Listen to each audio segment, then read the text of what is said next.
You're locked in live, and I'm Algenon Cash. I wanted to do this quick live segment. We did have some interesting breaking news today here in the Triad area. The Greensboro City Council is declaring a state of emergency, reinforcing the provisions of Governor Cooper's executive orders to protect public health, safety, and welfare of all Greensboro residents.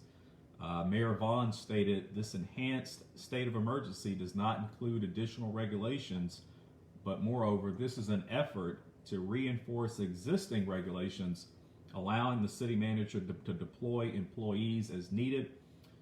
To reinforce these guidelines, business owners found to have been functioning substantially in violation of these guidelines and orders shall be cited for such violations. They shall be cited and fined $100 for each person found to be on the premises or within any structure in excess of the limits imposed by the above referenced executive orders for such premises or structures. This fine shall be a civil penalty to be enforced by city employees, such as fire officials who make observations of non-compliant operation of structures in the city and render civil penalties. A warning will be issued for the first violation. Upon the second violation, any such offices and businesses shall be cited and ordered to close immediately for a period of 24 hours. Upon the third violation, offices and businesses shall be cited and ordered to close immediately and remain closed for a period of 48 hours. A fourth violation requires offices and businesses cited to close immediately and remain closed for 72 hours. The closures will be progressive according to non-compliance. Days when the business is typically closed are not included in the required closure. So this is a really interesting development. It's one that I've actually been predicting for the last couple of weeks or so. I'll go back, prior to when the election happened. The governor and his administration did issue several letters to local government, letting them know that they or actually really what they did when they issued the letter, they gave them some ideas on what they can do to better enforce the governor's executive orders. And since after the election, as we've continued to see the COVID spread increased, actually the other day the governor indicated that he would be requiring or looking to local government to enforce his orders. And so this is really a great example of sort of kicking the can down the road kind of way, asking local government to sort of play the bad guy when it comes to these executive orders. And more so, my real concern right now is that the city of Greensboro is now asking business owners to enforce these statutes and enforce these policies, which could really have an adverse impact on so many small business owners and their attempt to actually survive and navigate through this pandemic that we're experiencing. I'm someone who works in the restaurant business. I've got a lot of friends who work in not only restaurants but may own retail shops and other businesses. I really feel like government has no idea what we're having to deal with on a day-to-day basis. Yes, we do have some customers who come in that don't mind complying with the mask order. They don't mind going along with these guidelines, but we also have customers who come in that don't want to go along with it.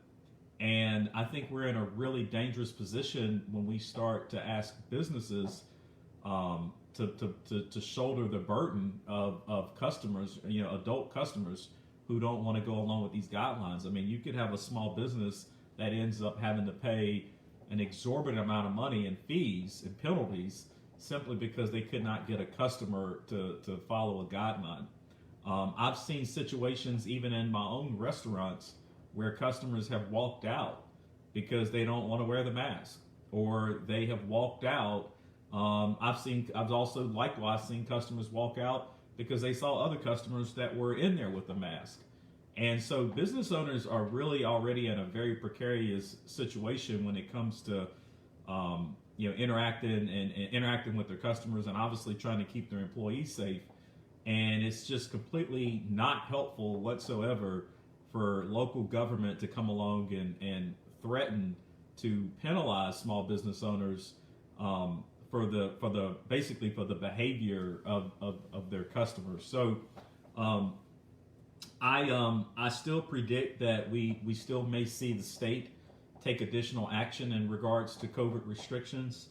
The governor did say the other day that these are strong recommendations, but if we don't see the spread of the virus start to reduce and curtail, I think the governor is reserving the opportunity to step in and do something that may be statewide. But I would say that you probably need to look for other counties, other cities, other local governments will be following suit in regards to what's happened in Greensboro. I do believe the reason why Guilford County as a body has not taken similar action is because some of the Republicans that are on that county board are not in favor of imposing the additional enforcement actions that the Greensboro City Council just approved. Many of those Republicans will roll off of the county board in early December. So I think that it's only imminent that you'll start to see the county maybe even follow suit with what's happened with the city. So I would predict that you may see that happen in either in early to mid-December. Jeff, I see you out there. He says the governor will be sued by the legislature if he continues. That very well may be true. I just don't know how successful the General Assembly would be in a court of law.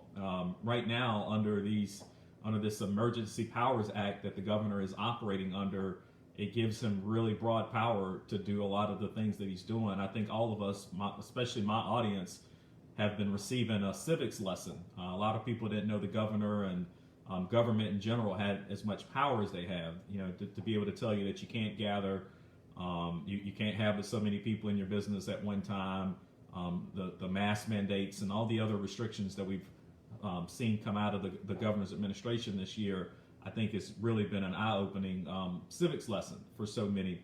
So without some dramatic change, Jeff, to the actual Emergency Powers Act, I just don't see where the General Assembly will be able to take any additional action. I mean, even right now, the Council of State is not even being consulted about some of the things that are going on, which you would think that the governor would want to talk to the head of education and agriculture and commerce and transportation and so many others that are responsible for critical segments of our state. You would think the governor would want to get their input, but that's not happening right now. So if you're a small business owner, certainly you need to take these restrictions seriously.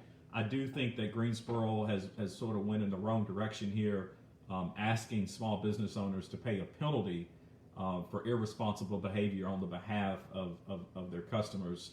But that does seem like where we are, and I totally predict that you'll see more of this happening around the state of North Carolina. So we'll all stay vigilant. I'll continue to keep you all informed and educated. If you have questions, you can always send those privately if you weren't able to ask them here during this live segment.